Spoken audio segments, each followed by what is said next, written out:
കഴിഞ്ഞ ദിവസം വൈകുന്നേരം സച്ചുവിന്റെ ഫ്രണ്ട്സ് ഒക്കെ വരുമെന്നും പറഞ്ഞ് അൽബിദ പാർക്കിലോട്ട് പോയി. ഏതില് പോയാലും ഫുഡ് മുഖ്യമായോണ്ട് ചെന്ന് കയറിയപ്പോ തന്നെ ടീ ടൈം അങ്ങോട്ട് കാലിയാക്കി. പാർക്കിൽ വന്നാ പിന്നെ എന്റെ കുഞ്ഞിന് ബലൂൺ നിർബന്ധ.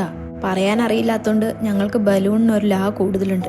അങ്ങനെ ഇരിക്കുമ്പോഴാണ് ദൂരെ ഒരാൾക്കൂട്ടവും ലൈറ്റും ഒക്കെ കാണുന്നത്. പിന്നെ പന്തവും കത്തിച്ച് വെച്ചു പിടിച്ചു അങ്ങോട്ട്. പൂരപ്പറമ്പ് പോലെ പെട്ടിക്കടയും കളിപ്പാട്ടും ഒക്കെ കണ്ടപ്പോ ആദ്യം തിരിച്ചു പോയാലോ എന്നോർത്തു. കാരണം ഈ കയ്യിലുള്ളത് ബലൂൺ കളഞ്ഞ് ഇപ്പൊ അടുത്തതിന് ചൂണ്ടിക്കാട്ടി കരയാൻ തുടങ്ങും. ഒരു വിധത്തിൽ കണ്ണുപൊത്തി എല്ലാത്തിനെയും അകത്ത് കയറ്റിയതുകൊണ്ട് ഫ്രണ്ടിൽ വെച്ച ബോർഡ് നോക്കാനും പറ്റിയില്ല. ഇതിപ്പോ ഇതിനകത്ത് കയറി നിൽക്കുമ്പോഴും ഇവിടെ എന്താ നടക്കുന്നതെന്ന് ഒരു പിടിയില്ല. പക്ഷേ കുറേ സ്റ്റാളുകളുണ്ട്, വെറൈറ്റി ഫുഡ് ഐറ്റംസ് ഒക്കെ ആയിട്ട്. ഇപ്പൊ എനിക്ക് ഒരു കാര്യം മനസ്സിലായി, ചുമ്മാ വരുന്ന വഴിക്ക് ഫുഡൊന്നും കഴിക്കാൻ നിൽക്കരുത്. പിള്ളേരുടെ ഡാൻസും പാട്ടും ഒക്കെ ആയിട്ട് കുറച്ച് പ്രോഗ്രാംസ് അങ്ങനെ സ്റ്റേജിലും നടക്കുന്നുണ്ട്. അതൊന്നും കാണാൻ നിൽക്കാതെ നേരെ ഗെയിം സോണിലോട്ട് വിട്ടു.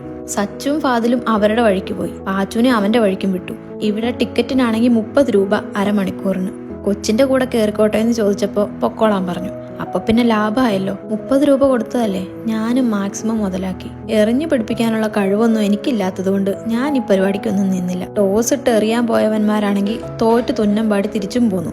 മഴയുടെ ചെറിയ ലക്ഷണങ്ങളൊക്കെ ആകാശത്ത് കണ്ടു തുടങ്ങിയപ്പോൾ എന്നാ പിന്നെ വീട്ടിലേക്ക് പോകാന്നുള്ള തീരുമാനത്തിലെത്തി. അങ്ങനെ ഖത്തറിൽ ഈ വർഷം ഞങ്ങൾക്ക് കിട്ടിയ ആദ്യത്തെ മഴയും കണ്ട് നേരെ വീട്ടിലോട്ട്.